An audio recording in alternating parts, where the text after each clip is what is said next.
What little choice there was in Gaza doesn't live there anymore. Not for a mother who would ease the pain of a son's illness, or for those who would coax him to play.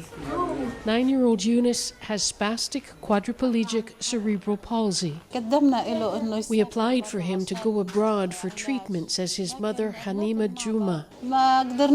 But because the border was closed, we couldn't travel. Yunus' condition has dangerously worsened from malnutrition and dehydration. A boy who weighed 55 pounds now weighs 17.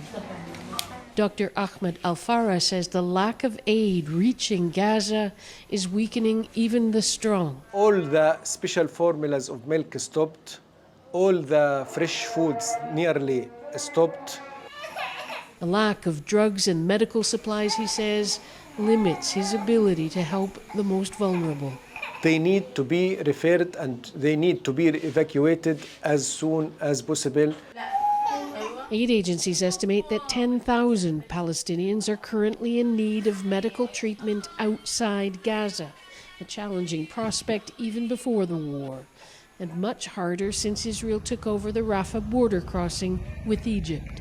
Since the military operation started in Rafah, closing the Rafah crossing point, I haven't heard about any further medical evacuation that took place. UNICEF's Jonathan Crick says a ceasefire that would allow immediate humanitarian aid in is the only and best solution for Gaza's children. To be able to be treated and not to wait with bleeding on a hospital corridor, for the hospital systems to be put back in place, for the food and the water system to be put back in place. Help that might offer more than an inevitable outcome. Margaret Evans, CBC News, Jerusalem.